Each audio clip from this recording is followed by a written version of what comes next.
समंदर का सीना तोड़कर जो तूफान उठता है वो ऐसा ही होता है। बड़े बड़े पेड़ अपनी जड़ों से उखड़ गए, तमाम घर मिट्टी में मिल गए और छतों को उड़ा ले गया साइक्लोन। बंगाल की खाड़ी से उठे इस महातूफान ने पत्थरों के भी पांव उखाड़ दिए। चाहे पश्चिम बंगाल का किनारा हो या ओडिशा का समुद्र तट, अम्फान जहां से गुजरा वहां से सब कुछ अपने आगोश में लेता चला गया। ये तूफान शाम 4:30 बजे सुंदरबन के पास दीघा और बांग्लादेश के पास हटिया के बीच से होकर बंगाल के तट को पार कर गया। जैसे ही ये साइक्लोन किनारे से टकराया, वैसे ही बर्बादी का मंजर दिखने लगा। इस अम्फान महातूफान का सबसे ज्यादा खतरा पश्चिम बंगाल के 7 और ओडिशा के 6 जिलों में आया। इनमें पश्चिम बंगाल के पूर्वी मिदनापुर और दक्षिण और उत्तर 24 परगना में 165 किलोमीटर की रफ्तार से हवा चली, जबकि कोलकाता, हावड़ा और हुगली में 130 किलोमीटर की रफ्तार से हवा चली। उधर ओडिशा के केंद्रपाड़ा, भद्रक, बालासोर, मयूरभंज, जाजपुर और जगत सिंहपुर जिले में तूफान की तबाही सबसे ज्यादा मची। इसका खतरा इतना बड़ा था कि लोग डर गए। एनडीआरएफ और मौसम विभाग पहले से ही जिस खतरे का अलर्ट बटन दबा रहे थे। अभी जो लेटेस्ट सैटेलाइट पिक्चर है, इसका एनिमेशन देखें। जैसे ही हमने अनुमान लगाए थे, ऐसे ही मूव करके अभी वेस्ट बंगाल कोस्ट को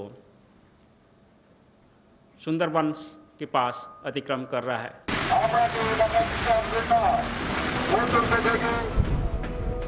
अब आप ओडिशा का हाल देख लीजिए। ओडिशा में खतरा बड़ा था, लेकिन इसका असर दूसरे राज्यों पर भी पड़ा। इस तूफान ने लोगों को 21 साल पुराने चक्रवात की याद दिला दी, जब ओडिशा के पारादीप तट पर सुपर साइक्लोन टकराया था। इस बार उसकी रफ्तार धीमी हो गई और असर भी ओडिशा से ज्यादा बंगाल पर दिखा।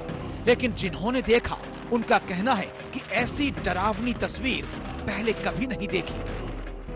अभी भारत कोरोना से लड़ ही रहा था कि ये महा मुसीबत आ धमकी। इसका नतीजा ये हुआ कि समुद्र किनारे रहने वाले लोगों को आनन फानन में सुरक्षित जगहों पर पहुंचाया गया। हावड़ा में ट्रेनों को रस्सी में बांध कर रखा गया। कोलकाता में हावड़ा ब्रिज और विद्यासागर सेतु बंद कर दिया गया। धामरा बंदरगाह पर सामानों की आवाजाही ठप पड़ गई। बालासोर खड़गपुर के बीच चलने वाली ट्रेन रुक गई। अलग अलग स्टेशनों पर 14 ट्रेनें खड़ी हो गई। इसके बाद Bhubaneswar New Delhi AC special express route अस्त व्यस्त हो गया। अब वो ट्रेन संबलपुर, झारसुगुड़ा, राउरकेला, टाटा से होकर गुजरेगी। ट्रेनों के रुकने से दूसरे राज्यों से आ रहे प्रवासी मजदूर फंस गए, लेकिन प्रशासन को सुकून है कि उसने खतरे वाले इलाके को खाली करा लिया था। ये इवैक्यूएशन का फिगर मेरा नहीं है, ये फिगर स्टेट से लिया गया है। स्टेट के जो अथॉरिटीज ने बताया है।